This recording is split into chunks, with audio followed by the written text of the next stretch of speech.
Hello, welcome. So today we're going to be looking at r/relationships. I feel like we haven't been in this subreddit for a while, So if that sounds like something you'd be interested in listening along to today, then please do stick around and enjoy. And don't forget to like and subscribe, please. Thank you. For years, my 35F husband, 37M, said that if I want stability in our life, I have to make it happen. I did, and now things are worse than ever. Help? I'm writing partly to sort all this out in my head and partly for outside perspective.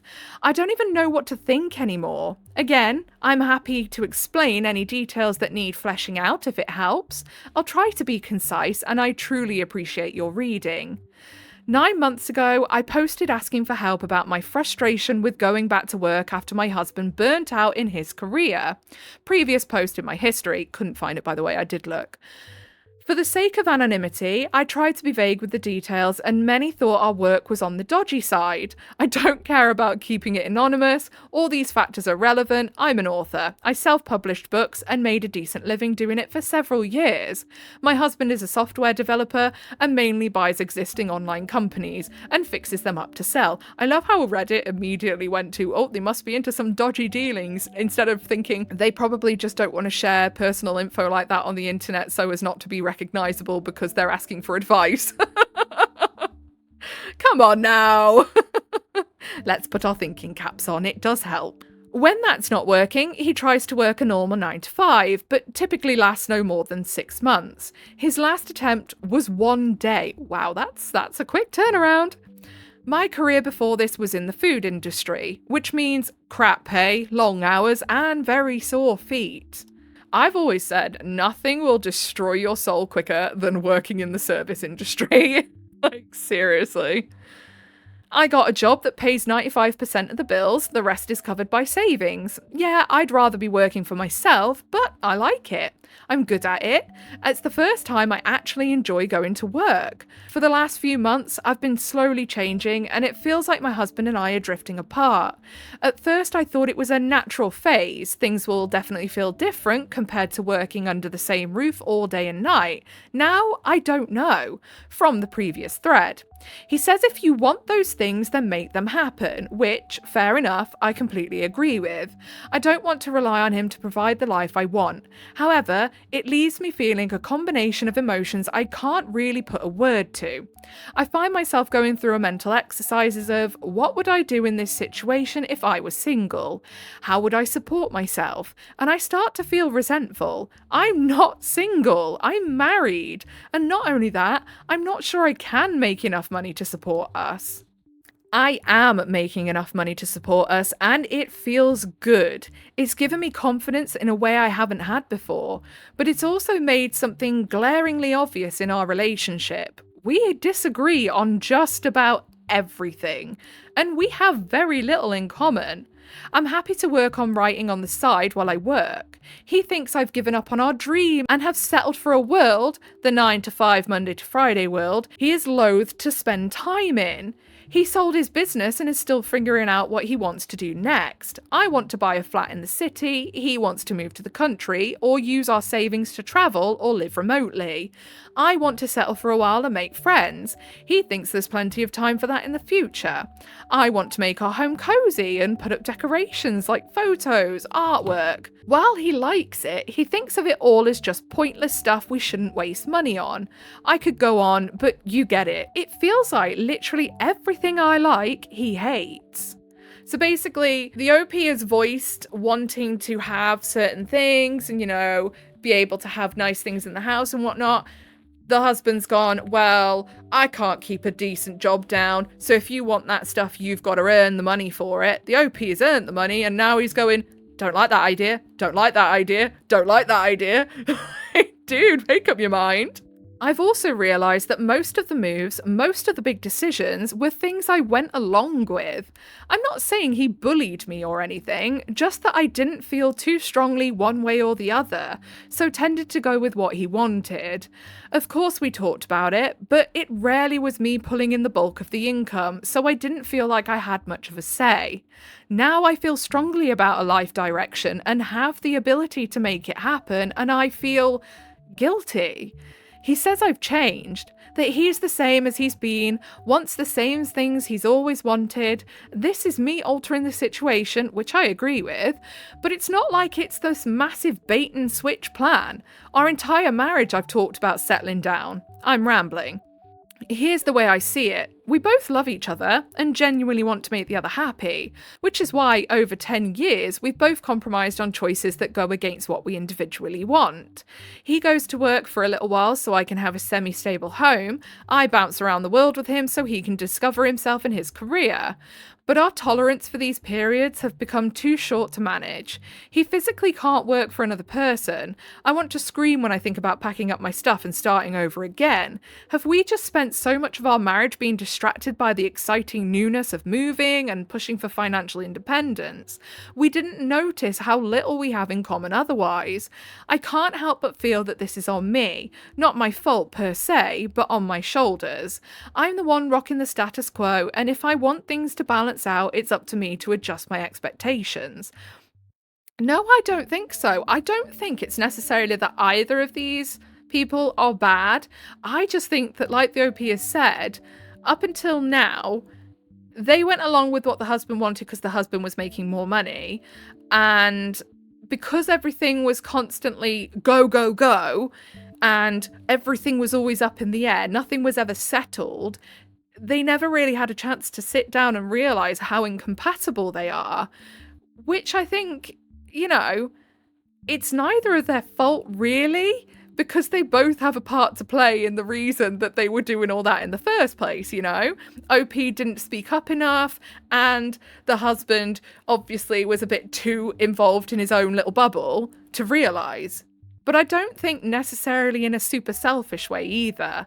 I just think they both didn't communicate very well. Hello, Editing Void here. So I'm actually going to go ahead and disagree with some of what I've just said.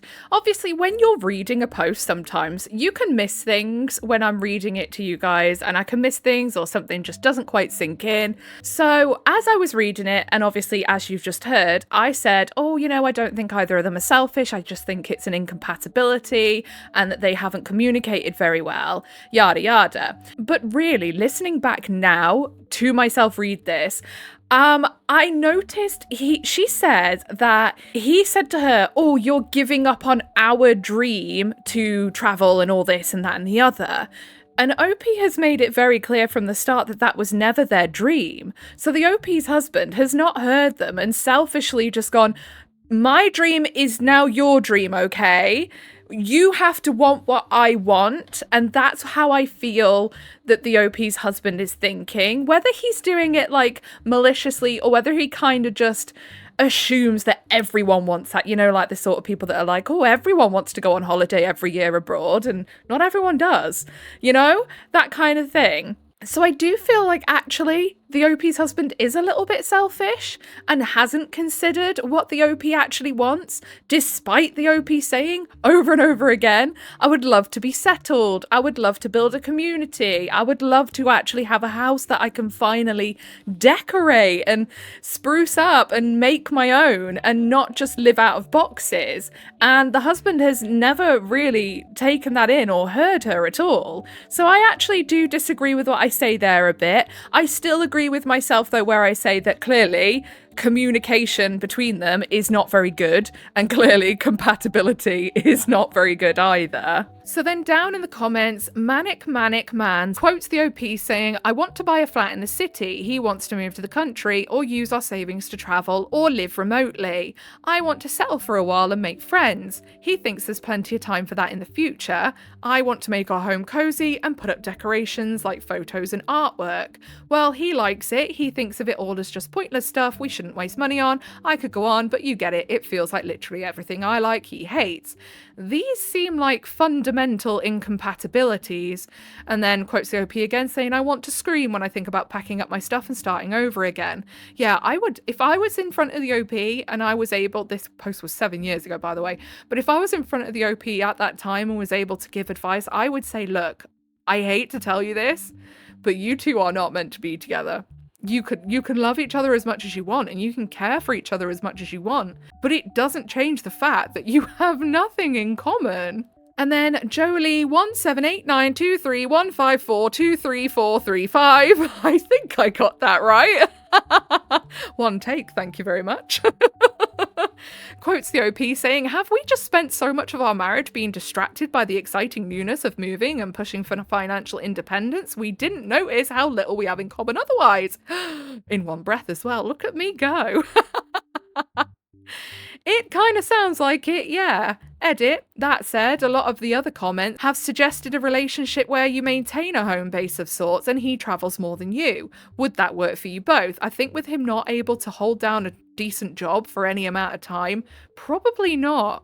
So then we have an update 7 years later. Can you believe it? I was recently cleaning out my bookmarks and found this old throwaway, and obviously the 2 posts I made with it. I'm not sure why now, but I feel compelled to write a follow-up. Maybe it'll give people the bravery to change, or at least an example of how sticking with what you know isn't always the best choice.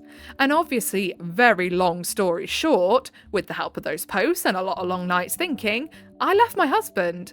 In fact, it took him going away for a long weekend to realise how much happier and at peace I felt without him around. At first, the split was amicable, but looking back, I think he was just waiting for me to come rushing back to him once I realised my mistake.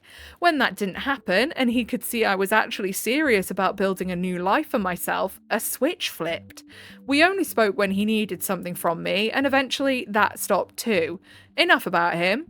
I do wonder when OP says that a switch flipped when he realised that she wasn't coming running back, if that means that he was like, actually then like, oh, I'll put in effort and, you know, I'll do this and I'll listen and we'll try and actually come to an agreement and stuff. And it's so funny to me that that only ever seems to happen with some people when they realise they can't have you anymore, and then all of a sudden they want to magically put in effort, but it's glaringly obvious that that effort will last all of 5 minutes till they've got you right back where they want you, so don't fall for it.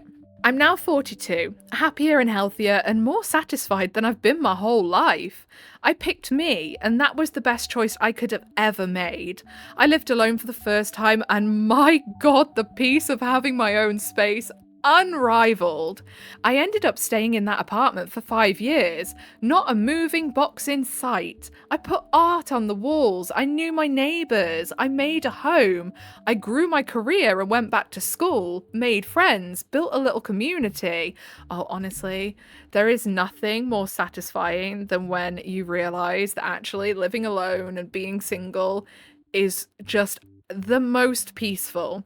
And I think a lot of people miss out on that feeling because when you first break up with somebody and you go, I'm staying by myself now, I'm not doing this anymore, I'm staying by myself, and you actually are by yourself, alone with your own thoughts, and it can be quite scary, it's very unfamiliar, you can feel quite lonely, you can feel quite lost, and you know, you're grieving what you thought you would have. You're grieving the idea that you thought that you would have this wonderful relationship and it would go here and it would go there, and that's not happening anymore. But once you get over that, and sometimes it can last a good year or so, it's amazing. Like, it's actually amazing realizing, no, I don't need that. I don't need somebody else to validate me as a person. I don't need a relationship to validate me as a person. Spending time on my own is actually friggin' great. I get control of the remote.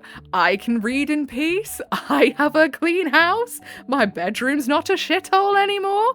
You know, it's amazing. And I just wish more people would allow themselves that time to appreciate being alone, because I feel if I ever did get into a relationship with someone now, I know now what I would and wouldn't put up with. And it would be a deal breaker. End of story. I wouldn't go along with something just because of a fear of not being in a relationship and a fear of being alone. I would quite happily ditch a relationship as soon as I see any red flags, because I've learned my peace is far more important than any relationship could ever be. And if I can't have my peace whilst being with someone, they are not worth it to me. I've done a ton of therapy and realised that the abusive patterns my parents created in childhood were just repeating with my ex. I fell in love, a real love, a supportive love that encourages growth and security. I'm doing new work that helps people and is so much more than just chasing money. All of those things have created a life that's more rewarding than I ever thought possible for myself.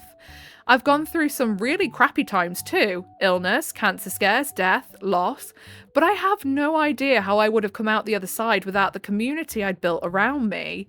Even something as simple as people at your local coffee shop recognizing you is a comfort after feeling adrift and alone for so long.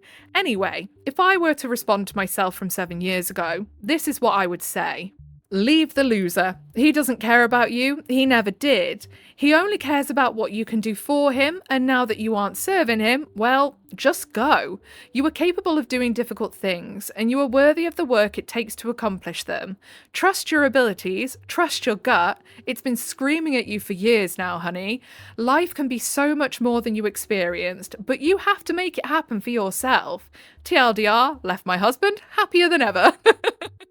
Edit. I'm surprised but happy this found so many people. I genuinely thought I was going to bookend this story and have it disappear into the ether. But whatever urge I had to write it, and whatever brought you to reading it, who knows, maybe it was meant to. Thank you for all the messages and comments. I feel so grateful to have this perspective and experience.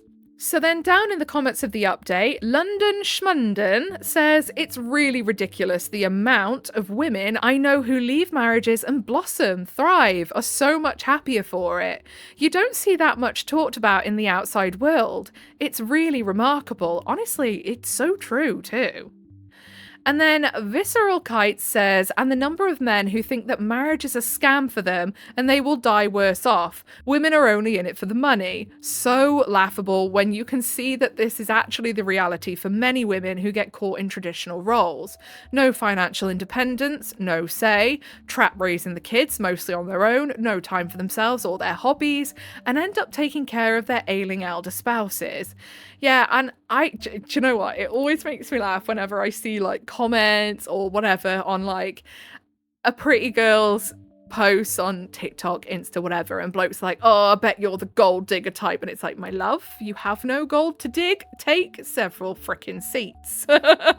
Let alone they have the personality of a soggy bag of spunk as well. So there's that too. Next post, my mum read my diary when I was a teenager and still brings up what I wrote to this day. I am now in my 30s. When I, 33F, was a teen, my mum, now late 50s F, read my diary. I was having a rough time as a teenager, depressed, and apparently she read my diary to check in on my well-being. As a child, I never kept a regular diary. I'd write in it no more than 10 entries a year, and mostly only when I was really upset, or it was my New Year's resolution to keep a diary. I wrote the normal angry teenager things, I hate my mum so much, she won't let me do X, Y, and Z, my dad is such a jerk, etc. etc.